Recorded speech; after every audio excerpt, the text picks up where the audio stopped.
वाहिगुरु जी का खालसा वाहिगुरु जी की फतेह। परम सन्मानयोग सतगुरां दे हजूर जुड़ मिल बैठे रब रूप गुरमुख सत्संगी धन। सतगुरु जी की बख्शिश महरामत का सदका गुरु दे दर ते जुड़ के बहन का समा नसीब होया। सतगुरु जी की इलाही अमृतमयी बाणी का कीर्तन गुरु के प्यारे कीर्तनिया पासों आप जी ने सरवण कीता। गुरु अर्जुन देव महाराज अज दे इस पावन बचन अंदर सोझी दिंदियां होयां समझाउंदे ने। सतगुरु कहंदे हे गुरमुख जनो, हे रब दे प्यारिओ, आओ मिल के उस परमात्मा दियां उस वाहिगुरू दियां कथा कहानियां करिए। आपां सब मिल के उहदे गुण गाइए। आवो संत मिलें हर कथा कहानियां। आपां सब मिलिए मिल बैठिए ते उस वाहिगुरू दे गीत गाइए, ओदियां गल्लां करिए। सतगुरु कहंदे हमेशा उसनूं सिमरो ते अपने मन विचों लोकां दी लाज ते लोक लाज लोग की आखणगे इसनूं त्याग देवो। दुनिया दी फिक्र ना करो ते गुरमुखां दे नाल बह के रब दे प्यारिਆਂ नाल बैठ के उहदे गुणां नूं गावो। सतगुरु कहंदे गुरमुखां दी संगत विचों बहुत कुछ मिल जांदा है, बड़ा कुछ लभ जांदा है। करना कुछ भी नहीं है, बस बैठना है, सुनना है। सतगुरु कहंदे गुरमुखां दी रब दे प्यारिਆਂ दी संगत विच टिकिया रहो। बस असीं टिके रहीए, साडे लई यही बहुत वड्डी प्राप्ति है। साडे कोलों टिकिया ही नहीं जांदा, साडा मन टिकदा ही नहीं। मन जुड़ेगा जां नहीं जुड़ेगा एक वखरी गल है, बस टिक जावे। असीं टिका लईए गुरु दे दर, गुरु दी संगत विच, गुरु दे शब्द विच, गुरु दे कथा कीर्तन विच असीं उहनूं टिका लईए। बस टिक गया, बाकी काम संगत ने कर देना है, बाकी काम गुरु दी मौजूदगी ने कर देना है। इसलिए साडा काम बहुत थोड़ा हुंदा है ते ओही सानू बहुत वड्डा लगदा रहिंदा है, ओही सानू ज़्यादा लगदा रहिंदा है। सतगुरु कहंदे आओ भाई मिलो बैठो, बह के उहदियां गल्लां करो। असीं लोग रब दी गल करन लग्गियां छेती अक थक जांदे आ, पर सानू इत्थे किसी दी चुगली करन बिठा लो, किसी दी बुराई करन तां सारा दिन बैठे रवांगे। निंदा दी गल करनी होवे तां असीं करी जावांगे, फलाना एवें करदा है, वो एवें करदा है, ये एवें करदा है। असीं इवें ही सारा दिन बतीत कर दिंदे आ। साडे जीवन विचों जीवन दा बहुता हिस्सा तां दुनिया दी बुराई, दुनिया दी निंदा इन्हां विच ही उलझ जांदा है, इन्हां विच ही व्यर्थ लंघ जांदा है। इस करके सतगुरु कहंदे तो इसनूं छड्ड। तू जे कुछ कहना ही चाहुंदा है अपनी रसना तो, अपनी जुबान तो कुछ बोलना ही है, तो सतगुरु कहंदे उस वाहिगुरू की सिफत सलाह क्यों नहीं करदा? तू उस परमेश्वर नूं क्यों नहीं बोलदा? उहनूं क्यों नहीं गाउंदा? सतगुरु कहंदे बाबा बोलना क्या कहिए, जुबान ऐसी है ये चुप नहीं रह सकती। ਜ਼ੁਬਾਨ ਸਾਡੀ ਐਸੀ, ਹਾਂ ਜ਼ੁਬਾਨ ਨੂੰ ਚੁੱਪ ਕਰਾਇਆ ਵੀ ਜਾ ਸਕਦਾ ਹੈ। ਲੋਕ ਮੂੰਹ ਤੇ ਹੱਥ ਰੱਖ ਲੈਂਦੇ ਨੇ, ਕੱਪੜਾ ਬੰਨ੍ਹ ਲੈਂਦੇ ਨੇ, ਮੌਨ ਵਰਤ ਧਾਰਨ ਕਰ ਲੈਂਦੇ ਨੇ, ਪਰ ਮਨ ਨਹੀਂ ਨਾ ਫਿਰ ਵੀ ਚੁੱਪ ਕਰਦਾ। ਮਨ ਤਾਂ ਫਿਰ ਵੀ ਬੋਲਦਾ ਰਹਿੰਦਾ ਹੈ। ਜ਼ੁਬਾਨ, ਹੁਣ ਜਿਹੜਾ ਆਦਮੀ ਗੂੰਗਾ ਹੈ, ਤੁਹਾਨੂੰ ਕੀ ਲੱਗਦਾ ਕਿ ਬੋਲਦਾ ਨਹੀਂ? ਉਹ ਮਨ ਤਾਂ ਉਹਦਾ ਵੀ ਬੋਲੀ ਜਾਂਦਾ ਹੈ। ਇਸ ਲਈ ਸਤਿਗੁਰੂ ਕਹਿੰਦੇ ਬੋਲਣਾ ਤਾਂ ਹੈ, ਪਰ ਕੀ? ਬਾਬਾ ਬੋਲਣਾ ਕਿਆ ਕਹੀਏ, ਕੀ ਕਹੀਏ? ਕਿਹੜੀ ਗੱਲ ਆਪਣੀ ਰਸਨਾ ਤੋਂ ਕਹੀਏ? ਸਤਿਗੁਰੂ ਕਹਿੰਦੇ ਜੈਸੇ ਰਾਮ ਨਾਮ ਰਵ ਰਹੀ ਹੈ, ਕਿ ਉਸ ਪ੍ਰਮਾਤਮਾ ਦੇ ਨਾਮ ਨਾਲ ਰਵ ਜਾਵੋ, ਬਸ ਉਸੇ ਨੂੰ ਬੋਲੋ, ਉਸੇ ਨੂੰ ਗਾਵੋ, ਉਸੇ ਦਾ ਨਾਮ ਆਪਣੀ ਰਸਨਾ ਤੋਂ ਲਵੋ। ਹੋਰ ਮਾਇਆ ਦੀ ਗੱਲ ਹੈ, ਹੋਰ ਸੰਸਾਰ ਦੀ ਗੱਲ ਸਾਡੀ ਰਸਨਾ ਤੇ ਸਾਡੇ ਮਨ ਵਿੱਚ ਆਵੇ ਹੀ ਨਾ।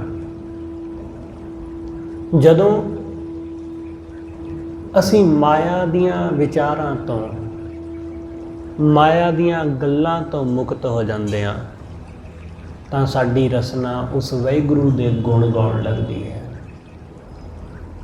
ਉਸ ਪਰਮੇਸ਼ਰ ਦਾ ਜਸ ਗਾਉਣ ਲੱਗ ਜਾਂਦੀ ਹੈ। ਇਸ ਨੂੰ ਜਾਣਨਾ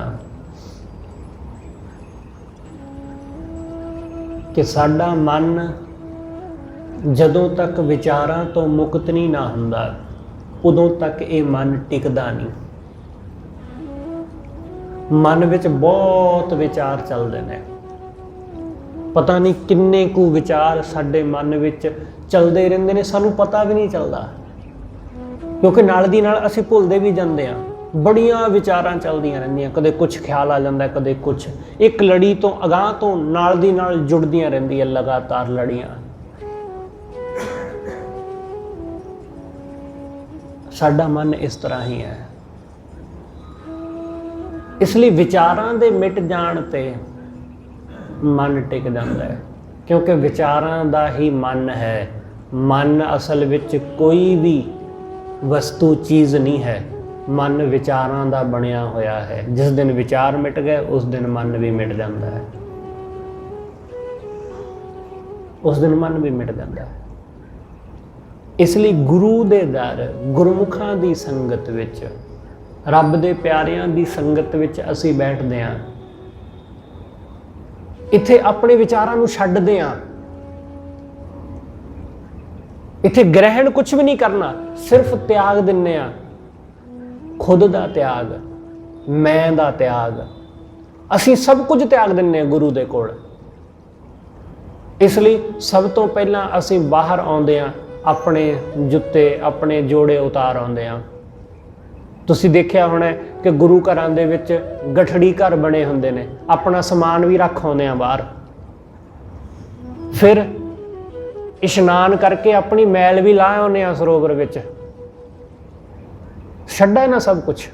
ਫਿਰ ਗੁਰੂ ਦੇ ਦਰ ਆਏ ਤਾਂ ਗੁਰੂ ਦੀ ਗੋਲਕ ਵਿੱਚ ਮਾਇਆ ਪਾ ਕੇ ਮਾਇਆ ਵੀ ਛੱਡ ਦਿੱਤੀ। ਕਿੰਨਾ ਕੁਝ ਤਾਂ ਛੱਡਿਆ ਅਸੀਂ। ਬਾਹਰ ਦੀਆਂ ਚੀਜ਼ਾਂ ਬਹੁਤ ਸਾਰੀਆਂ ਛੱਡੀਆਂ। ਜੋੜਾ ਛੱਡ ਆਏ, ਮਹਿੰਗਾ ਸੀ, ਫਿਕਰ ਨਹੀਂ ਕੀਤੀ ਉਹਦੀ। ਆਪਣੇ ਮਹਿੰਗੇ ਕੱਪੜੇ, ਵਸਤਰ ਉਹ ਕਿਸੇ ਗਠੜੀ ਘਰ ਵਿੱਚ ਰੱਖ ਆਏ। ਆਪਣੀਆਂ ਹੋਰ ਚੀਜ਼ਾਂ ਉਹ ਛੱਡ ਆਏ।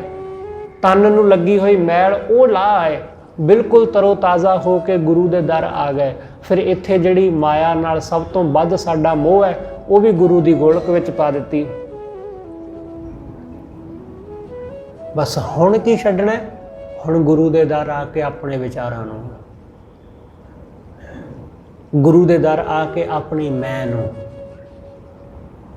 ਜਦੋਂ ਇਸ ਤਰ੍ਹਾਂ ਅਸੀਂ ਬਿਲਕੁਲ ਖਾਲੀ ਹੋ ਕੇ ਗੁਰੂ ਦੇ ਦਰ ਬੈਠ ਜਾਂਦੇ ਹਾਂ, ਫਿਰ ਗੁਰੂ ਦਾ ਸ਼ਬਦ, ਗੁਰੂ ਦੀ ਗੱਲ ਸਾਡੇ ਖਾਨੇ ਪੈਂਦੀ ਹੈ।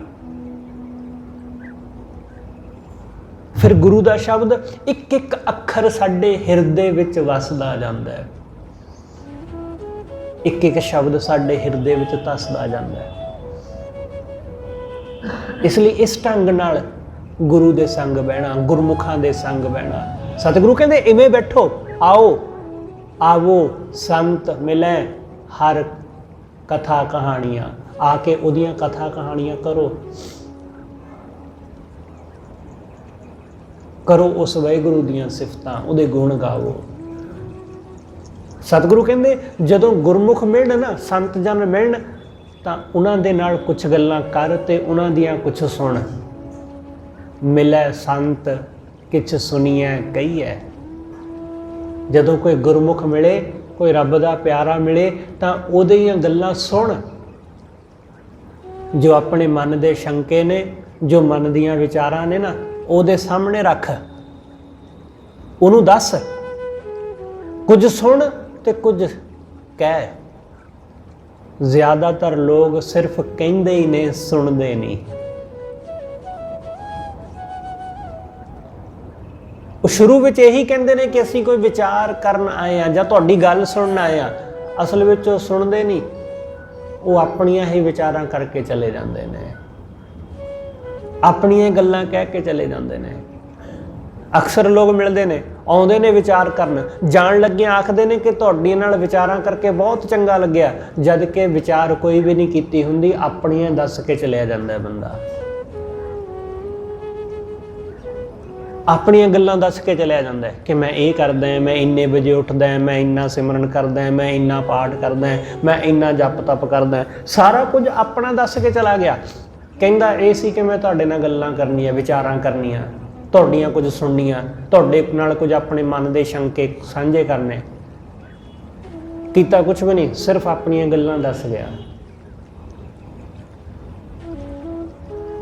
ਲੋਕ ਕਹਿੰਦੇ ਨੇ ਸਾਨੂੰ ਤਾਂ ਪਤਾ ਹੀ ਹੈ ਜੀ, ਅਸੀਂ ਤਾਂ ਜਾਣਦੇ ਹੀ ਹਾਂ। ਮੈਂ ਕਿਸੇ ਨੂੰ ਕਿਹਾ ਕਿ ਭਾਈ ਜੋ ਆਪਣੇ ਮਨ ਦੇ ਵਿਚਾਰ ਹੁੰਦੇ ਨੇ ਨਾ, ਉਹ ਛੱਡਣੇ ਪੈਂਦੇ ਨੇ।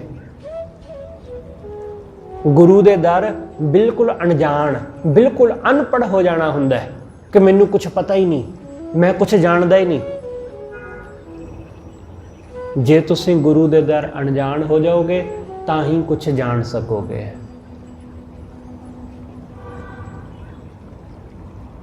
ਜੇ ਬਿਲਕੁਲ ਅਣਜਾਣ ਕਿ ਮੈਨੂੰ ਪਤਾ ਹੀ ਨਹੀਂ ਕੁਝ, ਜਿਵੇਂ ਇੱਕ ਬੱਚਾ ਹੈ, ਉਹਨੂੰ ਕੁਛ ਵੀ ਨਹੀਂ ਪਤਾ ਹੈ, ਉਹਨੂੰ ਕੁਛ ਵੀ ਨਹੀਂ ਪਤਾ। ਸਾਡੀ ਹਾਲਤ ਬੱਚੇ ਵਰਗੀ ਹੈ। ਅਸੀਂ ਬੱਚੇ ਵਾਂਗੂ ਜ਼ਿੱਦ ਕਰਦੇ ਹਾਂ। ਤੁਸੀਂ ਬਹੁਤ ਦਫਾ ਦੇਖਿਆ ਹੋਵੇਗਾ ਕਿ ਬੱਚਾ ਜ਼ਿੱਦ ਕਰਦਾ ਹੈ, ਬਹੁਤ ਜ਼ਿੱਦ ਕਰਦਾ ਹੈ। ਉਹਨੂੰ ਲੱਗਦਾ ਕਿ ਜੋ ਮੈਂ ਕਹਿ ਰਿਹਾ ਉਹ ਹੀ ਠੀਕ ਹੈ, ਜਦ ਕਿ ਤੁਹਾਨੂੰ ਪਤਾ ਹੈ ਕਿ ਬੱਚੇ ਨੂੰ ਪਤਾ ਕੁਛ ਨਹੀਂ ਹੈ, ਇਹ ਅਣਜਾਣ ਹੈ, ਐਵੇਂ ਅੜੀ ਕਰਦਾ ਹੈ। ਬਿਲਕੁਲ ਅਸੀਂ ਬੱਚੇ ਜੈਸੇ ਹੀ ਹੁੰਦੇ ਹਾਂ। ਅਸੀਂ ਅੜੀ ਕਰ ਲੈਂਦੇ ਹਾਂ ਕਿ ਜੋ ਮੈਂ ਜਾਣਦਾ ਉਹੀ ਸੱਚ ਹੈ, ਜੋ ਮੈਨੂੰ ਪਤਾ ਹੈ ਉਹੀ ਆਖਿਰ ਸੱਚ ਹੈ। ਅਸੀਂ ਇਸ ਤਰ੍ਹਾਂ ਆਕੜਦੇ ਹਾਂ, ਹੰਕਾਰ ਕਰਦੇ ਹਾਂ। ਪਰ ਜਿਵੇਂ ਜਿਵੇਂ ਉਹ ਬੱਚਾ ਵੱਡਾ ਹੁੰਦਾ, ਉਹਦੀ ਸਮਝ ਦਾ ਵਿਕਾਸ ਹੁੰਦਾ, ਉਹਨੂੰ ਪਤਾ ਲੱਗਦਾ ਕਿ ਨਹੀਂ, ਉਹ ਤਾਂ ਐਵੇਂ ਨਿਆਣਾਪਨ ਸੀ। ਬਿਲਕੁਲ ਐਸਾ ਹੀ ਜਦੋਂ ਜਿਵੇਂ ਜਿਵੇਂ ਅਸੀਂ ਧਰਮ ਦੇ ਮਾਮਲੇ ਵਿੱਚ ਸਿਆਣੇ ਹੁੰਦੇ ਹਾਂ, ਤਾਂ ਪਤਾ ਲੱਗਦਾ ਕਿ ਮੈਂ ਤਾਂ ਮੂਰਖ ਸੀ, ਐਵੇਂ ਅੜੀਆਂ ਕਰਦਾ ਹਾਂ। ਸਤਿਗੁਰੂ ਕਹਿੰਦੇ ਹੌਲੀ ਹੌਲੀ ਗੁਰਮੁਖਾਂ ਦੀ ਸੰਗਤ ਵਿੱਚ, ਰੱਬ ਦਿਆਂ ਪਿਆਰਿਆਂ ਦੀ ਸੰਗਤ ਵਿੱਚ, ਉਹਦੀਆਂ ਸਿਫਤ ਸਲਾਹ ਦੀਆਂ ਗੱਲਾਂ ਕਰਕੇ ਸੁਣ ਕੇ ਐਸਾ ਹੌਲੀ ਹੌਲੀ ਮਨ ਬਦਲਦਾ ਹੈ, ਹੌਲੀ ਹੌਲੀ ਸਿਆਣਪ ਆਉਂਦੀ ਜਾਂਦੀ ਹੈ, ਹੌਲੀ ਹੌਲੀ ਸੂਝ ਹੁੰਦੀ ਜਾਂਦੀ ਹੈ।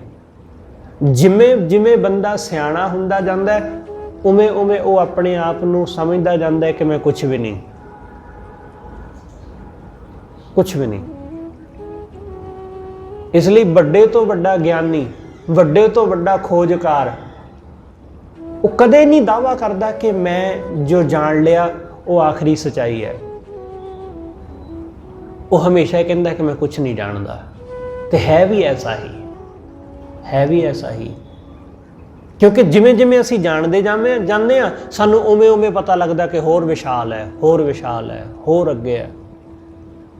ਐਸਾ ਸਾਡੇ ਸਭ ਨਾਲ ਹੋਇਆ, ਪਰ ਅਸੀਂ ਫਿਰ ਵੀ ਨਹੀਂ ਸਮਝਿਆ।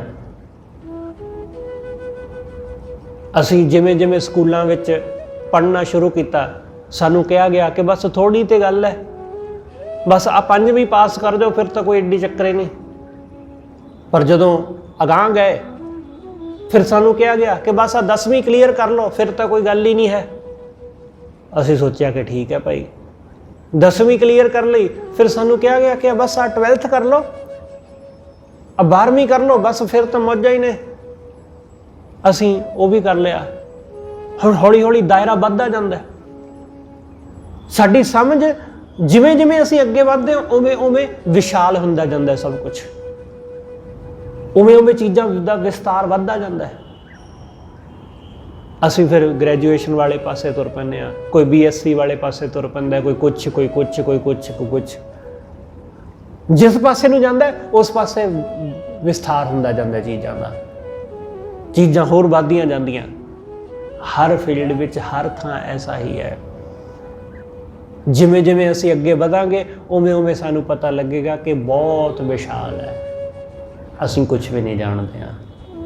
किसी चीज़ का किसी पासे कोई अंत नहीं आउंदा। इसलिए जिमें जिमें साडी बुद्धि का विकास हुंदा है असीं उवें उवें जाणदे हां कि असीं कुछ भी नहीं जाणदे, सानूं कुछ भी नहीं पता। सतगुरु कहंदे रब दे प्यारिਆਂ ਦੇ नाल बह के बंदा सियाणा हुंदा जांदा है। आवो संत मिलै हर कथा कहानियां, अनदिन सिमरै नाम तज लाज लुकाणियां। सतगुरु कहंदे लोकां दी लाज छड्ड के, लाज लुकाणी, लोकां दी लाज कि लोक की आखणगे, दुनिया दे चक्कर विच कि लोग की कहणगे असीं कदे कुछ नहीं कर पांदे। क्योंकि अजकल या हमेशा ही वैसे ऐसा है कि हमेशा तो ऐसा ही रहा कि बंदा दुनिया की खातर ही करता सब कुछ।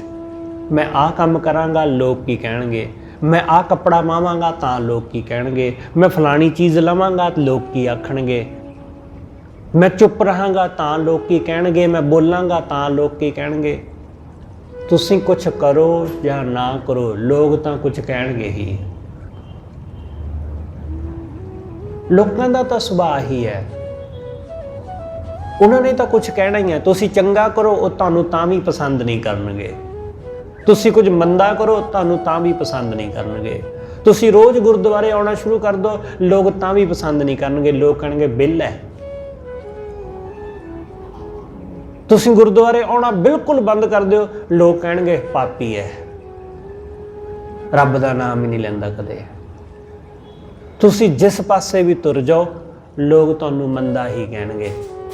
ऐसा आदमी इस जगत विच अज तक कदे कोई होया ही नहीं जिन्हों दुनिया ने चंगा किया होवे। हाँ जदों बंदा मर जांदा है फिर कहंदे ने हाँ चंगा है। मरण तो बिना कदे किसी नूं चंगा नहीं कहा गया। पापी तो पापी बंदे नूं भी मरण तो बाद लोग कहंदे ने जी बड़ा भला आदमी सी। इसलिए अपने आप नूं भला कहाउणा चाहुंदे हो दुनिया कोलों तो फिर मर जाओ, यही इक्को एक हल है दुनिया दे विचों इज्जत खट्टण दा, होर इहदे विच कुछ भी नहीं है। मर के ही दुनिया सिफत करेगी, उस तो बिना नहीं करेगी, जिउंदे जी नहीं करदी दुनिया। इसलिए सतगुरु कहते दुनिया की परवाह छड्डो, दुनिया की फिक्र छड्डो, अपना काम करो। सिमरै नाम, वाहिगुरू के नाम नूं सिमरो, अनदिन सिमरै नाम तज लाज लुकाणियां। लोकां दी फिक्र छड्ड के, लोकां दी फिक्र छड्ड के तुसीं ईमानदारी करो तां भी लोग तुहानूं पसंद नहीं करनगे, तुसीं बेईमानी करो लोग तां भी पसंद नहीं करनगे। इसलिए कुछ भी कर लवो दुनिया नूं तुसीं राजी नहीं कर सकते किसी भी कीमत ते। तुसीं अमीर होवो गरीब होवो दुनिया नूं कोई फर्क नहीं पैंदा। तुसीं मशहूर होवो तुसीं बदनाम होवो दुनिया नूं कोई फर्क नहीं पैंदा। क्योंकि दुनिया का काम गल्लां करना है, वो करनगे, उन्हां नूं कर लैण दिओ। क्योंकि विचारे होर करन भी की, वो कर भी की सकते हैं। मूर्ख आदमी वो हुंदा है जिहड़ा लोकां दीयां गल्लां विच आ जांदा है। ਜਿਹੜਾ ਲੋਕਾਂ ਦੀਆਂ ਗੱਲਾਂ ਵਿੱਚ ਆ ਜਾਂਦਾ ਕਿ ਉਹ ਇਸ ਗੱਲ ਦੀ ਪਰਵਾਹ ਕਰਨ ਲੱਗ ਜਾਂਦਾ ਕਿ ਲੋਕ ਕੀ ਕਹਿੰਦੇ ਨੇ, ਮੇਰੇ ਬਾਰੇ ਲੋਕ ਕੀ ਸੋਚਦੇ ਨੇ। ਲੋਕਾਂ ਨੂੰ ਸੋਚਣ ਦੇਵੋ, ਤੁਸੀਂ ਆਪਣਾ ਕੰਮ ਕਰੋ। ਸਤਿਗੁਰੂ ਕਹਿੰਦੇ ਤੁਸੀਂ ਸਿਮਰੋ ਉਸ ਵਾਹਿਗੁਰੂ ਨੂੰ। ਲੋਕ ਤੁਹਾਨੂੰ ਵਿਹਲਾ ਕਹਿਣ, ਲੋਕ ਤੁਹਾਨੂੰ ਨਿਕੰਮਾ ਕਹਿਣ, ਲੋਕ ਤੁਹਾਨੂੰ ਕੁਛ ਵੀ ਕਹਿਣ, ਛੱਡੋ ਇਸ ਗੱਲ ਨੂੰ। ਲੋਕ ਤੁਹਾਨੂੰ ਪਖੰਡੀ ਕਹਿਣ, ਲੋਕ ਤੁਹਾਨੂੰ ਪਾਪੀ ਕਹਿਣ, ਜੋ ਉਹਨਾਂ ਦੇ ਮਨ ਆਉਂਦਾ ਉਹਨਾਂ ਨੂੰ ਕਰਨ ਦਿਓ, ਕਹਿਣ ਦਿਓ। ਕਬੀਰ ਸਾਹਿਬ ਕਹਿੰਦੇ ਲੋਕ ਮੈਨੂੰ ਮੰਦਾ ਆਖਦੇ ਨੇ, ਮੇਰੀ ਨਿੰਦਾ ਕਰਦੇ ਨੇ, ਤਾਂ ਮੈਨੂੰ ਸੁਣ ਕੇ ਦੁੱਖ ਨਹੀਂ ਹੁੰਦਾ, ਮੈਨੂੰ ਸੁਣ ਕੇ ਖੁਸ਼ੀ ਹੁੰਦੀ, ਮੈਨੂੰ ਸੁਣ ਕੇ ਖੁਸ਼ੀ ਹੁੰਦੀ ਹੈ, ਮੈਨੂੰ ਸੁਣ ਕੇ ਖੁਸ਼ੀ ਹੁੰਦੀ। ਤੇ ਮੈਂ ਉਸ ਨਿੰਦਕ ਨੂੰ ਹੱਲਾਸ਼ੇਰੀ ਦਿੰਦਾ ਕਿ ਭਾਈ ਤੂੰ ਮੈਨੂੰ ਹੋਰ ਨਿੰਦੋ। ਵੀਰ ਸਾਹਿਬ ਕਹਿੰਦੇ ਨੇ ਕਿ ਮੈਨੂੰ ਹੋਰ ਨਿੰਦੋ ਭਾਈ, ਨਿੰਦਾ ਜਨ ਕੋ ਖਰੀ ਪਿਆਰੀ, ਮੈਨੂੰ ਬੜੀ ਪਿਆਰੀ ਲੱਗਦੀ ਹੈ। ਕਿਉਂਕਿ ਨਿੰਦਾ ਨਾਲ ਹੀ ਸਹੀ, ਪਰ ਲੋਕਾਂ ਵਿੱਚ ਚਰਚਾ ਤਾਂ ਹੋ ਰਹੀ ਹੈ ਨਾ ਕਬੀਰ ਦੀ, ਭਾਵੇਂ ਨਿੰਦਾ ਕਰਕੇ ਹੀ ਸਹੀ, ਕੋਈ ਗੱਲ ਤਾਂ ਹੈ। ਚੰਗਾ ਨਹੀਂ ਕੋਈ ਕਹਿੰਦਾ, ਚਲੋ ਮੰਦਾ ਤੇ ਕਹਿ ਹੀ ਰਹੇ ਨੇ, ਕਬੀਰ ਦਾ ਨਾਂ ਤਾਂ ਲੈ ਹੀ ਰਹੇ ਨੇ। ਕਬੀਰ ਸਾਹਿਬ ਕਹਿੰਦੇ ਭਲਾ ਹੈ। ਇਸ ਲਈ ਜੇ ਤੁਸੀਂ ਹਰ ਗੱਲ ਨੂੰ ਪੋਜ਼ਿਟਿਵ ਵੇ ਤੋਂ ਦੇਖਣਾ ਸ਼ੁਰੂ ਕਰ ਦਿੰਦੇ ਹੋ, ਹਰ ਗੱਲ ਤੋਂ, ਕਿਉਂਕਿ ਜਿਹੜਾ ਬੰਦਾ ਅੱਜ ਤੁਹਾਡੀ ਨਿੰਦਾ ਕਰਨ ਲੱਗ ਪਿਆ, ਕੱਲ ਨੂੰ ਇਹ ਬੰਦਾ ਤੁਹਾਡੀ ਉਸਤਤ ਵੀ ਕਰੇਗਾ। ਇਸ ਲਈ ਜੇ ਕੋਈ ਨਿੰਦਾ ਕਰਨ ਲੱਗ ਪਿਆ ਤਾਂ ਉਹਦੇ ਨਾਲ ਨਫ਼ਰਤ ਨਾ ਕਰੋ। ਇੱਕ ਤਰ੍ਹਾਂ ਨਾਲ ਤੁਸੀਂ ਉਹਦੇ ਨਾਲ ਜੁੜ ਗਏ, ਉਹ ਬੰਦਾ ਤੁਹਾਡੇ ਨਾਲ ਜੁੜ ਗਿਆ, ਤੁਹਾਡੀ ਨਿੰਦਾ ਕਰਨ ਵਾਲਾ, ਤੁਹਾਨੂੰ ਗਲਤ ਬੋਲਣ ਵਾਲਾ, ਤੁਹਾਡੀ ਬੁਰਾਈ ਕਰਨ ਵਾਲਾ, ਉਹ ਤੁਹਾਡੇ ਨਾਲ ਜੁੜ ਗਿਆ। ਭਾਵੇਂ ਉਹਦਾ ਜੁੜਨ ਦਾ ਢੰਗ ਗਲਤ ਹੈ, ਪਰ ਜੁੜ ਤਾਂ ਗਿਆ। ਭਾਵੇਂ ਬੁਰਾਈ ਕਰ ਰਿਹਾ, ਤੁਹਾਡਾ ਜ਼ਿਕਰ ਤਾਂ ਕਰ ਰਿਹਾ। ਇਸ ਲਈ ਸਤਿਗੁਰੂ ਕਹਿੰਦੇ ਪਰਵਾਹ ਨਾ ਕਰੋ ਇਸ ਗੱਲ ਦੀ ਕਿ ਲੋਕ ਚੰਗਾ ਕਹਿੰਦੇ ਨੇ ਜਾਂ ਮੰਦਾ ਕਹਿੰਦੇ ਨੇ। ਤੁਸੀਂ ਆਪਣਾ ਕੰਮ ਕਰੋ, ਤੁਸੀਂ ਸਿਮਰੋ ਉਸ ਨੂੰ। ਅਨਦਿਨ ਸਿਮਰੈ ਨਾਮ ਤਜ ਲਾਜ ਲੁਕਾਣੀਆਂ, ਲੋਕ ਲਾਜ ਛੱਡ ਦੇਵੋ, ਲੋਕਾਂ ਦੀ ਪਰਵਾਹ ਨਾ ਕਰੋ। ਗੋਬਿੰਦ ਗੁਣੀ ਨਿਧਾਨ, ਗੁਰਮੁਖ ਜਾਣੀਐ। ਵਾਹਿਗੁਰੂ ਗੁਣਾਂ ਦਾ ਨਿਧਾਨ ਹੈ, ਗੁਰਮੁਖ ਹੋਇਆ ਜਾਣੀਦਾ। ਜਦੋਂ ਅਸੀਂ ਗੁਰਮੁਖ ਹੁੰਦੇ ਹਾਂ ਫਿਰ ਅਸੀਂ ਜਾਣ ਪਾਉਂਦੇ ਹਾਂ। ਗੁਰਮੁਖ ਹੋਣ ਦਾ ਮਤਲਬ ਹੈ ਉਹਦੇ ਸਨਮੁਖ ਹੋਣਾ। ਗੁਰਮੁਖ ਹੋਣ ਦਾ ਮਤਲਬ ਕਿ ਸਾਡਾ ਮੁਖ ਹਰ ਵੇਲੇ ਗੁਰੂ ਵੱਲ ਨੂੰ। ਕਈ ਵਾਰੀ ਅਸੀਂ ਸ਼ਬਦ ਦਾ ਅਰਥ ਕੁਝ ਹੋਰ ਸਮਝ ਲੈਂਦੇ ਹਾਂ, ਅਸੀਂ ਸਿਰਫ ਬਾਹਰੋਂ ਅਰਥ ਦੇਖ ਲੈਂਦੇ ਹਾਂ ਕਿ ਗੁਰਮੁਖ ਹੋਣ ਦਾ ਮਤਲਬ, ਸਨਮੁਖ ਹੋਣ ਦਾ ਮਤਲਬ ਜਿਹੜਾ ਹਰ ਵੇਲੇ ਗੁਰੂ ਵੱਲ ਨੂੰ ਮੂੰਹ ਕਰਕੇ ਰੱਖੇ, ਕਿ ਗੁਰੂ ਵੱਲ ਨੂੰ ਪਿੱਠ ਨਾ ਕਰੇ। ਇਸ ਲਈ ਕਈ ਵਾਰੀ ਲੋਕ ਆਖਦੇ ਨੇ, ਉਹ ਕਹਿੰਦੇ ਜੀ ਗੁਰੂ ਸਾਹਿਬ ਨੂੰ ਪਿੱਠ ਨਹੀਂ ਕਰਨੀ।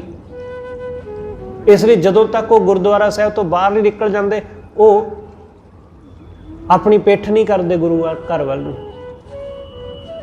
ਉਹ ਇੰਨਾ ਛੋਟਾ ਜਿਹਾ ਅਰਥ ਸਮਝ ਲੈਂਦੇ ਨੇ। ਇੰਨਾ ਛੋਟਾ ਅਰਥ ਨਹੀਂ ਹੈ ਇਸ ਸ਼ਬਦ ਦਾ। ਗੁਰਮੁਖ ਹੋਣ ਦਾ ਮਤਲਬ ਇਹ ਨਹੀਂ ਹੈ ਕਿ ਗੁਰੂ ਵੱਲ ਨੂੰ ਪਿੱਠ ਨਹੀਂ ਕਰਨੀ। ਗੁਰਮੁਖ ਹੋਣ ਦਾ ਮਤਲਬ ਇਹ ਹੈ ਕਿ ਗੁਰੂ ਵੱਲੋਂ ਕਦੇ ਆਪਣਾ ਮਨ ਨਹੀਂ ਮੋੜਨਾ। ਕਿ ਸਨਮੁਖ ਹੋਣਾ, ਤੁਸੀਂ ਆਪਣੇ ਘਰ ਬੈਠੇ ਹੋਵੋ ਤਾਂ ਵੀ ਤੁਸੀਂ ਗੁਰੂ ਵੱਲ ਨੂੰ ਮੁਖ ਕਰਕੇ ਬੈਠੇ ਹੋਵੋ। ਮੁਖ ਕਰਕੇ ਬੈਠਣ ਦਾ ਮਤਲਬ ਫੇਸ ਗੁਰੂ ਵੱਲ ਨੂੰ ਕਰਕੇ ਨਹੀਂ ਬਹਿਣਾ ਹੈ, ਗੁਰੂ ਦੀ ਆਗਿਆ ਵਿੱਚ ਚੱਲਣਾ ਹੈ, ਗੁਰੂ ਦੀ ਆਗਿਆ ਵਿੱਚ ਤੁਰਨਾ ਹੈ। ਗੁਰੂ ਵੱਲ ਨੂੰ ਮੁਖ ਕਿ ਗੁਰੂ ਤੋਂ ਅਗਵਾਈ ਲੈ ਕੇ ਚੱਲਦੇ ਹੋ ਤੁਸੀਂ ਹਰ ਵੇਲੇ।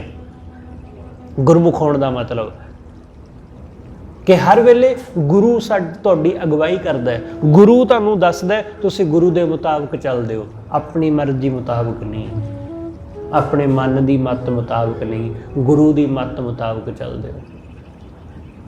ਕੁਝ ਸਮਾਂ ਪਹਿਲਾਂ ਮੈਨੂੰ ਕਿਸੇ ਨੇ ਕਿਹਾ, ਉਹ ਕਹਿੰਦੇ ਜੀ ਮੈਂ ਤਾਂ ਸਨਮੁਖ ਹੋਣ ਦਾ ਮਤਲਬ ਇਹ ਸਮਝਦਾ ਕਿ ਮੈਂ ਰੋਜ਼ ਗੁਰੂ ਸਾਹਿਬ ਦੇ ਸਾਹਮਣੇ ਆ ਕੇ ਬਹਿਣਾ।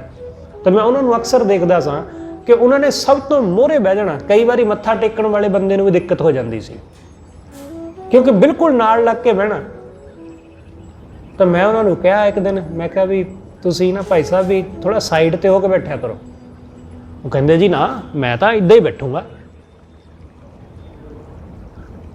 ਮੈਂ ਕਿਹਾ ਜੀ ਤੁਹਾਨੂੰ ਬੇਨਤੀ ਹੈ, ਕੋਈ ਜ਼ਬਰਦਸਤੀ ਤਾਂ ਕਰ ਨਹੀਂ ਸਕਦੇ, ਵੀ ਥੋੜਾ ਸਾਈਡ ਤੇ, ਵੀ ਜਦੋਂ ਕੋਈ ਸੰਗਤ ਆਉਂਦੀ ਹੈ ਤਾਂ ਉਹ ਤੁਹਾਡੇ ਗੋਡੇ ਦੇ ਨਾਲ ਉਹ ਟਕਰਾ ਜਾਂਦੇ ਨੇ, ਉਹਨਾਂ ਦਾ ਪੈਰ, ਕੋਈ ਮੱਥਾ ਟੇਕਣ 'ਚ ਦਿੱਕਤ ਆਉਂਦੀ ਹੈ। ਉਹ ਕਹਿੰਦੇ ਨਹੀਂ, ਮੈਂ ਤਾਂ ਸਨਮੁਖ ਬਹਿਣਾ ਗੁਰੂ ਦੇ। ਹੁਣ ਲੋਕ ਸਨਮੁਖ ਹੋਣ ਦਾ ਮਤਲਬ ਇਹ ਸਮਝੀ ਬੈਠੇ ਨੇ, ਮੈਂ ਤਾਂ ਸਨਮੁਖ ਬਹਿਣਾ। ਮੈਨੂੰ ਕਹਿੰਦੇ ਕਿ ਮੈਂ ਤਾਂ ਜੀ ਕਲਾਸ ਵਿੱਚ ਵੀ ਮੋਹਰੇ ਬੈਠਦਾ ਹੁੰਦਾ ਸੀ ਸਭ ਤੋਂ, ਜਦੋਂ ਮੈਂ ਪੜ੍ਹਦਾ ਸੀ। ਤਾਂ ਮੈਂ ਉਹਨਾਂ ਨੂੰ ਕਿਹਾ ਫਿਰ ਇਹਦਾ ਮਤਲਬ ਜ਼ਰੂਰੀ ਨਹੀਂ ਹੈ ਕਿ ਜਿਹੜਾ ਕਲਾਸ 'ਚ ਮੋਹਰੇ ਬੈਠਦਾ ਉਹ ਪੜ੍ਹਨ ਵਿੱਚ ਵੀ ਹੁਸ਼ਿਆਰ ਹੋਵੇ। ਮੈਨੂੰ ਕਹਿੰਦੇ ਤੁਹਾਡਾ ਮਤਲਬ ਕੀ? ਮੈਂ ਉਹਨਾਂ ਨੂੰ ਕਿਹਾ ਮੈਂ ਤੁਹਾਨੂੰ ਆਪਣੀ ਗੱਲ ਦੱਸਦਾ। ਜਦੋਂ ਮੈਂ ਪੜ੍ਹਦਾ ਸਾਂ, ਮੈਂ ਪੜ੍ਹਨ ਵਿੱਚ ਬਹੁਤਾ ਹੁਸ਼ਿਆਰ ਨਹੀਂ ਸੀ, ਪਰ ਮੈਨੂੰ ਇਹ ਪਤਾ ਸੀ ਕਿ ਜਿਹੜਾ ਵਿਦਿਆਰਥੀ ਸਭ ਤੋਂ ਮੋਹਰਲੇ ਬੈਂਚਾਂ 'ਤੇ ਬੈਠਦਾ ਨਾ, ਉਹ ਤੋਂ ਸਵਾਲ ਨਹੀਂ ਪੁੱਛੇ ਜਾਂਦੇ, ਉਹਦੇ ਤੋਂ ਬਹੁਤੇ ਸਵਾਲ ਨਹੀਂ ਪੁੱਛੇ ਜਾਂਦੇ, ਕਿਉਂਕਿ ਟੀਚਰ ਨੂੰ ਹੁੰਦਾ ਕਿ ਜਿਹੜਾ ਮੋਹਰੇ ਬੈਠਾ ਇਹ ਤਾਂ ਜਾਣਦਾ ਹੀ ਹੋਣਾ। ਮੈਂ ਕਿਹਾ ਮੈਂ ਤੁਹਾਨੂੰ ਆਪਣੀ ਗੱਲ ਦੱਸਦਾ, ਮੈਂ ਹਮੇਸ਼ਾ ਮੋਹਰੇ ਬੈਠਦਾ ਹੁੰਦਾ ਸਾਂ, ਮੇਰੇ ਤੋਂ ਕਦੇ ਕਿਸੇ ਟੀਚਰ ਨੇ ਸਵਾਲ ਨਹੀਂ ਪੁੱਛਿਆ। ਹੁਣ ਇਹਦਾ ਮਤਲਬ ਇਹ ਤਾਂ ਹੈ ਨਹੀਂ ਕਿ ਮੈਂ ਹੁਸ਼ਿਆਰ ਸੀ। ਬਹੁਤ ਸਾਰੇ ਵਿਦਿਆਰਥੀ ਐਸੇ ਨੇ, ਪਤਾ ਕੁਛ ਵੀ ਨਹੀਂ ਹੈ, ਪੜ੍ਹਨਾ ਜਾਣਦੇ ਕੁਛ ਵੀ ਨਹੀਂ ਹੈ, ਕਿ ਪਤਾ ਕੁਛ ਨਹੀਂ, ਕਿਤਾਬ ਵਿੱਚ ਜੋ ਲਿਖਿਆ ਬਸ ਉਹ ਟੀਚਰ ਦੇ ਸਾਹਮਣੇ ਇਵੇਂ ਬੈਠਦੇ ਨੇ ਕਿ ਜਿਵੇਂ ਉਹਨਾਂ ਨੂੰ ਬਹੁਤ ਪਤਾ ਹੋਵੇ। ਮੈਂ ਕਿਹਾ ਜੀ ਸਾਹਮਣੇ ਬਹਿਣ ਦਾ ਮਤਲਬ ਇਹ ਨਹੀਂ ਹੁੰਦਾ ਕਿ ਤੁਹਾਨੂੰ ਸਭ ਪਤਾ ਵੀ ਹੈ। ਉਹਨਾਂ ਨੂੰ ਮੇਰੀ ਗੱਲ ਦਾ ਗੁੱਸਾ ਜ਼ਰੂਰ ਲੱਗਿਆ, ਪਰ ਗੱਲ ਸਮਝ ਆ ਗਈ। ਥੋੜੇ ਦਿਨਾਂ ਬਾਅਦ ਉਹਨਾਂ ਨੇ ਕਿਹਾ ਹਾਂ ਤੁਸੀਂ ਠੀਕ ਕਿਹਾ ਕਿ ਸਨਮੁਖ ਹੋਣ ਦਾ ਮਤਲਬ ਸਿਰਫ ਮੋਹਰੇ ਬਹਿਣਾ ਨਹੀਂ ਹੁੰਦਾ। ਸਨਮੁਖ ਹੋਣ ਦਾ ਮਤਲਬ ਸਿਰਫ ਗੁਰੂ ਦੇ ਬਿਲਕੁਲ ਸਾਹਮਣੇ ਹੋ ਕੇ ਬਹਿਣਾ ਨਹੀਂ ਹੁੰਦਾ। ਸਨਮੁਖ ਹੋਣ ਦਾ ਮਤਲਬ ਗੁਰੂ ਦੀ ਮਰਜ਼ੀ ਮੁਤਾਬਕ ਤੁਰਨਾ ਹੁੰਦਾ ਹੈ, ਗੁਰੂ ਦੀ ਗੱਲ ਮੰਨਣੀ ਹੁੰਦੀ ਹੈ, ਗੁਰੂ ਦਾ ਬਚਨ ਕਮਾਉਣਾ ਹੁੰਦਾ ਹੈ। ਸਤਿਗੁਰੂ ਕਹਿੰਦੇ ਜਿਹੜੇ ਗੁਰਮੁਖ ਹੋਏ ਉਹਨਾਂ ਨੇ ਜਾਣ ਲਿਆ ਗੋਬਿੰਦ ਨੂੰ। ਗੁਰਮੁਖ ਜਾਣੀਏ, ਗੁਰਮੁਖ ਨੇ ਜਾਣਿਆ, ਬਿਨਾਂ ਗੁਰਮੁਖ ਹੋਇਆ ਨਹੀਂ ਜਾਣ ਸਕਾਂਗੇ। ਇਹ ਗੱਲ ਸਮਝ ਲੈਣਾ। ਗੋਬਿੰਦ ਸਾਡੇ ਸਾਹਮਣੇ ਹੋਵੇ ਅਸੀਂ ਨਹੀਂ ਜਾਣ ਸਕਾਂਗੇ, ਕਿਉਂਕਿ ਜਦ ਅਸੀਂ ਆਪਣਾ ਮਨ ਹੀ ਉਹਦੇ ਤੋਂ ਮੋੜਿਆ ਹੋਇਆ, ਮਨਮੁਖ ਹੋਏ ਬੈਠੇ ਹਾਂ, ਬੇਮੁਖ ਹੋਏ ਬੈਠੇ ਹਾਂ, ਤਾਂ ਕੀ ਕਰਾਂਗੇ? ਬੇਸ਼ੱਕ ਅਸੀਂ ਗੁਰੂ ਦੇ ਸਾਹਮਣੇ ਹੋ ਕੇ ਬੈਠੇ ਹੋਈਏ, ਪਰ ਮਨ ਸਾਡਾ ਗੁਰੂ ਤੋਂ ਬੇਮੁਖ ਹੋਇਆ ਹੋਵੇ, ਮਨ ਬੇਮੁਖ ਹੋਇਆ ਹੋਵੇ ਤਾਂ ਕੀ ਕਰੋਗੇ? ਇਸ ਲਈ ਸਤਿਗੁਰੂ ਕਹਿੰਦੇ ਗੋਬਿੰਦ ਨੂੰ ਗੁਰਮੁਖ ਹੋ ਕੇ ਜਾਣੀਦਾ ਹੈ, ਗੁਰੂ ਦੇ ਚਰਨਾਂ ਨਾਲ ਜੁੜ ਕੇ। ਗੋਬਿੰਦ ਗੁਣੀ ਨਿਧਾਨ ਗੁਰਮੁਖ ਜਾਣੀਐ, ਹੋਏ ਕਿਰਪਾਲ ਦਿਆਲ ਹਰ ਰੰਗ ਮਾਣੀਐ। ਜਦੋਂ ਉਹ ਵਾਹਿਗੁਰੂ ਦਿਆਲ ਹੁੰਦਾ ਹੈ, ਜਦੋਂ ਉਹ ਵਾਹਿਗੁਰੂ ਸਾਡੇ ਤੇ ਕਿਰਪਾ ਕਰਦਾ ਹੈ, ਉਹਦੀ ਕਿਰਪਾਲਤਾ ਹੋ ਜਾਂਦੀ ਹੈ, ਤਦੋਂ ਉਹਦਾ ਰੰਗ ਮਾਣੀਦਾ ਹੈ, ਤਦੋਂ ਉਹਦੇ ਰੰਗ ਦੇ ਵਿੱਚ ਰੰਗ ਜਾਈਦਾ ਹੈ, ਤਦੋਂ ਉਹਦੇ ਰੰਗ ਦਾ ਆਨੰਦ ਮਾਣਦੇ ਆ। ਉਹਦੇ ਰੰਗ ਵਿੱਚ ਰੰਗੇ ਗਏ, ਉਹਦੇ ਕੀਰਤਨ ਵਿੱਚ, ਉਹਦੀ ਕਥਾ ਵਿੱਚ, ਉਹਦੇ ਸ਼ਬਦ ਵਿੱਚ, ਉਹਦੇ ਵਿੱਚ ਰੰਗ ਗਏ। ਜਦੋਂ ਉਹ ਕਿਰਪਾਲ ਹੋਇਆ, ਆਵੋ ਸੰਤ ਮਿਲੈ ਹਰ ਕਥਾ ਕਹਾਣੀਆਂ। ਸਤਿਗੁਰੂ ਕਹਿੰਦੇ ਆਵੋ ਭਾਈ, ਉਹਦੀਆਂ ਕਥਾ ਕਹਾਣੀਆਂ ਕਰੀਏ, ਉਸ ਪਰਮੇਸ਼ਰ ਦੇ ਗੀਤ ਗਾਈਏ, ਉਹਦੀਆਂ ਸਿਫਤਾਂ ਕਰੀਏ। ਜਦੋਂ ਇਸ ਸੰਸਾਰ ਦੀ ਖੇਡ ਐਸੀ ਹੈ ਕਿ ਜਦੋਂ ਵੀ ਲੋਕ ਇਕੱਠੇ ਹੁੰਦੇ ਨੇ ਤਾਂ ਉਹ ਦੋ ਤਿੰਨ ਗੱਲਾਂ ਕਰਦੇ ਨੇ। ਗੁਰੂ ਸਾਹਿਬ ਨੇ ਬਾਣੀ ਵਿੱਚ ਜ਼ਿਕਰ ਕੀਤਾ, ਸਤਿਗੁਰੂ ਕਹਿੰਦੇ ਜਦੋਂ ਕਿਤੇ ਯਾਰ ਦੋਸਤ ਮਿੱਤਰ ਸੱਜਣ ਇਕੱਠੇ ਹੋਣ ਨਾ, ਤਾਂ ਖਾਣ ਪੀਣ ਤੋਂ ਬਿਨਾਂ ਕੋਈ ਦੂਸਰੀ ਗੱਲ ਨਹੀਂ ਹੁੰਦੀ। ਤੇ ਜਦੋਂ ਇਸਤਰੀਆਂ ਬੈਠਦੀਆਂ, ਉਹ ਕੱਪੜੇ ਲੀੜੇ ਦੀ, ਉਹ ਗਹਿਣੇ ਗੱਟੇ ਤੋਂ ਇਲਾਵਾ ਕੋਈ ਦੂਸਰੀ ਗੱਲ ਨਹੀਂ ਕਰਦੀਆਂ। ਸਤਿਗੁਰੂ ਕਹਿੰਦੇ ਕਾਮਨ ਲੋੜੇ ਸੋਇ ਨਾ ਰੂਪਾ, ਮਿੱਤਰ ਲੋੜੇ ਨੂੰ ਸੁਖਾ ਦਿੱਤਾ। ਕਿ ਕਾਮਨ ਇਸਤਰੀ ਉਹ ਗਹਿਣਾ ਕੱਪੜਾ ਲੀੜਾ ਉਹ ਇਹਨਾਂ ਦੀਆਂ ਗੱਲਾਂ ਕਰਦੀ ਹੈ, ਤੇ ਮਿੱਤਰ ਲੋੜੇ ਨੂੰ ਸੁਖਾ ਦਿੱਤਾ, ਮਿੱਤਰ ਖਾਣ ਪੀਣ ਦੀਆਂ ਗੱਲਾਂ। ਇਸ ਲਈ ਜਦੋਂ ਕੋਈ ਰਿਸ਼ਤੇਦਾਰ ਮਿੱਤਰ ਸੱਜਣ ਬੈਠਦੇ ਨੇ ਤਾਂ ਉਹ ਖਾਣ ਪੀਣ ਤੋਂ ਗੱਲ ਹੁੰਦੀ ਕਿ ਖਾਣਾ ਪੀਣਾ ਕੀ ਹੈ ਜੀ, ਚਲੋ ਕਿਤੇ ਖਾ ਕੇ ਆਉਂਦੇ ਹਾਂ ਬਾਹਰ, ਪੀ ਕੇ ਆਉਂਦੇ ਹਾਂ ਬਾਹਰ ਜਾ ਕੇ ਖਾ ਪੀ। ਸਤਿਗੁਰੂ ਕਹਿੰਦੇ ਦੁਨੀਆ ਇੱਥੇ ਹੀ ਉਲਝੀ ਹੈ, ਪਰ ਜਦੋਂ ਕੋਈ ਮਿੱਤਰ ਸੱਜਣ ਬੈਠਦੇ ਨੇ ਉਹ ਰੱਬ ਦੀ ਗੱਲ ਨਹੀਂ ਕਰਦੇ, ਉਹ ਪਰਮੇਸ਼ਰ ਦੀ ਗੱਲ ਨਹੀਂ ਕਰਦੇ। ਇਸ ਲਈ ਸਤਿਗੁਰੂ ਕਹਿੰਦੇ ਭਾਈ ਬੈਠੋ, परमात्मा दीयां गल्लां करो। आवो संत मिलै हर कथा कहानियां, अंदर सिमरै नाम तज लाज लुकानियां। वाहिगुरू दे नाम नूं सिमरो ते लोकां दी लोक लाज छड्ड के रहाओ। जप जप जीवा नाम होवै आनंद घना। मैं वाहिगुरू दे नाम नूं जप जप के जिउंदा, मैं उहनूं सिमर सिमर के जिउंदा ते उहदे नाल मेरे मन विच बड़ा आनंद उठदा है। होवै आनंद घना। सतगुरु कहंदे बड़ा घना, बड़ा आनंद उठदा है। जदों तुसीं उस नूं सिमरोगे आनंद होवेगा ही। तुसीं उस दी गल करोगे तां आनंद पैदा होवेगा ही, क्योंकि वह वाहिगुरू सदा सच दा आनंद है। माया दीयां गल्लां तो बंदा अक जांदा है, खाण पीण दीयां गल्लां सुन के भी बंदा अक जांदा है, सोने चांदी दीयां पैसे दीयां गल्लां सुन के भी बंदा अक थक जांदा है, काम वासना दीयां गल्लां सुन के भी बंदा अक थक जांदा है। पहलां पहल जरूर लगदा है कि बड़ा रस है इन्हां गल्लां विच, माया दीयां गल्लां विच, पर किन्नी कुछ वेर बंदा कहंदा यार बस कर, बहुत हो गया। सतगुरु कहंदे वाहिगुरू दीयां गल्लां करके आनंद आउंदा है। दिल करदा सुनी जावां, सुनी जावां। बंदे दा फेवरेट मन भाउंदा गीत वो भी किन्नी देर तक सुन लेगा, कोई रिपीट ते ला के किन्नी बारी सुन लेगा, ਉਹਦੇ तो भी बंदा अक जांदा है। ਕੰਨ दुखण लग गए, बहुत सुन लिया हुणे भी बंद कर दईए। सतगुरु कहंदे जदों ਉਹਦੀ सिफत सलाह विच बंदा जुड़दा है तां इन्ना आनंद ਉਹਨੂੰ हासिल हुंदा है कि वो चाहुंदा है कि बस हर वेले हर साह दे नाल वो चलदा ही रवे, हर साह नाल ਉਹਦਾ ही सिमरन हुंदा रवे, ਉਹਦਾ ही जाप चलदा रहे। इसलिए सतगुरु कहंदे जप जप जीवा नाम, मैं ਉਹਦਾ नाम जप के जिउंदा। होवै आनंद घना मिथ्या मोह संसार, ये संसार दा मोह मिथ्या झूठा, ये संसार भी झूठा ते संसार दा मोह भी तो फिर झूठा ही है। क्योंकि जिहड़ी चीज़ झूठी है, झूठी तो मतलब हुंदा है कि जिहड़ी हुण है फिर नहीं होवेगी, जिहदा वजूद ना होवे, जिहदी होंद हमेशा रहन वाली ना होवे, उहनूं झूठ कहंदे ने। इसलिए इस संसार विच किसी भी चीज़ की होंद हमेशा लई नहीं है। सब चीज़ां एक दिन बिनस जांदियां, खत्म हो जांदियां। ये संसार एक दिन खत्म हो जाएगा हौली हौली, इस करके झूठ है। सतगुरु कहंदे मिथ्या मोह संसार, ते संसार जिहड़ा झूठा है उहदा मोह भी झूठा है।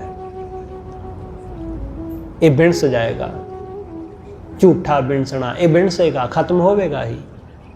इसलिए इसनूं छड्ड के उस वाहिगुरू नाल जुड़ो। चरण कमल संग ने किने विरले लाया। सतगुरु कहंदे जिहड़ा वो सच्चा वाहिगुरू है, उस सच्चे वाहिगुरू दे चरनां नाल प्रेम किसे विरले ने लाया। माया नाल प्रेम करन वाली तां सारी दुनिया है, वाहिगुरू नाल प्रेम किसे विरले दा है, सब दा नहीं है, सब दा नहीं। चरण कमल संग ने किने विरले लाया, धन सुहावा मुख जिन हर ध्याया। सतगुरु कहंदे वो मुख सुहावा है, वो रसना, वो जुबान धन है, वो मूँह धन है जिस मूँह नाल वाहिगुरू दे गुण गाए जाते हैं, जिस रसना नाल परमेश्वर दा जस गाया जाता है। सतगुरु कहंदे वो रसना धन, जिहड़ी रसना उस वाहिगुरू नूं जपदी, जिहड़ी धन धन कहंदी उस परमेश्वर नूं, जिहड़ी उस परमेश्वर दे गुणां दा गायन करदी, वो रसना धन, वो जुबान धन है। इसलिए सतगुरु कहंदे किसे विरले ने उस वाहिगुरू नूं जाणिया, किसे विरले ने उहदी सिफत सलाह करी, किसे विरले ने उस परमेश्वर नाल प्रेम पाया। हर कोई नहीं पाउंदा, हर कोई नहीं, क्योंकि सारी दुनिया वो एक ही मार्ग ते चलती है, एक ही मार्ग ते। गुरमुख दा भगत दा मार्ग दुनिया तो वखरा हुंदा है। भगत परमेश्वर दे प्रेम विच है ते दुनिया माया दे प्रेम विच। भगत कदे खज्जल कदे खुआर नहीं हुंदा, माया पिछे जिहड़ा भी जांदा है वो खज्जल ते खुआर हुंदा ही है, उहनूं दुखी होना ही पैंदा है, क्योंकि माया दुख ही है। इस करके सतगुरु समझाउंदे चरण कमल संग ने किने विरले लाया, ਧਨ ਸੁਹਾਵਾ ਮੁਖ ਜਿਨ ਹਰ ਧਿਆਇਆ, ਜਨਮ ਮਰਨ ਦੁਖ ਕਾਲ ਸਿਮਰਤ ਮਿਟ ਜਾਵੇ। ਵਾਹਿਗੁਰੂ ਨੂੰ ਸਿਮਰਿਆ, ਸਤਿਗੁਰੂ ਕਹਿੰਦੇ ਜੰਮਣ ਮਰਨ ਦਾ ਦੁੱਖ, ਕਾਲ ਮੌਤ ਮਿਟ ਜਾਂਦੀ ਹੈ। ਸਿਰ ਤੋਂ ਕਾਲ ਲੱਥ ਜਾਂਦਾ, ਮਿਟ ਜਾਂਦਾ। ਸਤਿਗੁਰੂ ਕਹਿੰਦੇ ਨੇ ਨਾ ਕਿ ਜਿਹਦੇ ਸਿਰ ਉੱਤੇ ਵਾਹਿਗੁਰੂ ਖਲੋ ਜਾਵੇ ਉਸ ਦੇ ਸਿਰ ਉੱਤੇ ਭਲਾ ਕੋਈ ਦੁੱਖ ਵਿਆਪਦਾ ਹੈ। ਸਤਿਗੁਰੂ ਕਹਿੰਦੇ ਉਸ ਨੂੰ ਭਲਾ ਕਿਹੜਾ ਦੁੱਖ ਆਉਂਦਾ, ਉਹਨੂੰ ਕੋਈ ਦੁੱਖ ਆਉਂਦਾ ਹੀ ਨਹੀਂ। ਇਸ ਲਈ ਸਿਮਰਤ ਮਿਟ ਜਾਵੇ, ਵਾਹਿਗੁਰੂ ਦੇ ਨਾਮ ਨੂੰ ਸਿਮਰਿਆ ਮਿਟ ਜਾਂਦੇ ਨੇ ਜਨਮ ਮਰਨ ਦੁੱਖ ਕਾਲ। ਜਨਮ ਦਾ ਮਰਨ ਦਾ ਦੁੱਖ, ਜਨਮ ਤੋਂ ਲੈ ਕੇ ਮਰਨ ਤੱਕ ਦੇ ਸਾਰੇ ਦੁੱਖ ਮਿਟ ਜਾਂਦੇ। ਜੰਮਣ ਮਰਨ ਵੀ ਮਿਟ ਜਾਂਦਾ, ਕਾਲ ਮਿਟ ਜਾਂਦਾ ਹੈ ਜਦੋਂ ਉਸ ਵਾਹਿਗੁਰੂ ਨੂੰ ਸਿਮਰਦੇ ਆ। ਨਾਨਕ ਕਹਿ ਸੁਖ ਸੋਏ ਜੋ ਪ੍ਰਭ ਭਾਵੇ। ਸਤਿਗੁਰੂ ਕਹਿੰਦੇ ਨਾਨਕ ਦਾ ਉਹੀ ਸੁੱਖ ਹੈ ਜਿਹੜਾ ਵਾਹਿਗੁਰੂ ਨੂੰ ਭਾਉਂਦਾ ਹੈ। ਮੇਰੇ ਵਾਸਤੇ ਉਹੀ ਸੁੱਖ ਹੈ ਜਿਹੜਾ ਪਰਮਾਤਮਾ ਨੂੰ ਚੰਗਾ ਲੱਗੇ। ਉਹ ਜੋ ਦੇਵੇ ਮੈਂ ਉਹਦੇ ਵਿੱਚ ਸੁਖੀ ਮਹਿਸੂਸ ਕਰਦਾ ਖੁਦ ਨੂੰ। ਉਹ ਜਿੱਥੇ ਰੱਖੇ ਮੈਂ ਉੱਥੇ ਆਪਣੇ ਆਪ ਨੂੰ ਸੁਖੀ ਜਾਣਦਾ ਹੈ। ਚਾਹੇ ਉਹ ਜੈਸੇ ਵੀ ਹਾਲਾਤ ਹੋਣ, ਚਾਹੇ ਉਹ ਕੁਛ ਵੀ ਹੋਵੇ, ਮੈਂ ਉਹਦੇ ਵਿੱਚ ਰਾਜ਼ੀ ਹਾਂ, ਮੈਂ ਉਹਦੇ ਵਿੱਚ ਸੁਖੀ ਹਾਂ। ਸਤਿਗੁਰੂ ਰਹਿਮਤ ਕਰੇ ਐਸਾ ਉਹਦੀ ਰਜ਼ਾ ਵਿੱਚ ਰਹਿਣ ਦਾ ਕਿ ਹਰ ਹਾਲਾਤ ਵਿੱਚ, ਸੁੱਖ ਦੁੱਖ ਵਿੱਚ, ਹਰ ਜਗ੍ਹਾ ਅਸੀਂ ਉਹਦੇ ਭਾਣੇ ਅੰਦਰ ਉਹਦੀ ਰਜ਼ਾ ਵਿੱਚ ਰਹਿ ਕੇ ਸੁੱਖ ਮਾਣ ਸਕੀਏ। ਇਹਦੇ ਵਿੱਚ ਹੀ ਸਾਨੂੰ ਆਨੰਦ ਹਾਸਲ ਹੋਣਾ ਹੈ। ਹੋਈਆਂ ਭੁੱਲਾਂ ਲਿਖੇਵਾਂ ਸਤਿਗੁਰੂ ਜੀ ਅਤੇ ਆਪ ਸਰਬੱਤ ਸੰਗਤ ਬਖਸ਼ਣ ਜੋ ਭੁੱਲਾਂ ਨਾ ਚਿਤਾਰਦੇ ਹੋਏ ਆਖੋ ਜੀ ਵਾਹਿਗੁਰੂ ਜੀ ਕਾ ਖਾਲਸਾ ਵਾਹਿਗੁਰੂ ਜੀ ਕੀ ਫਤਿਹ।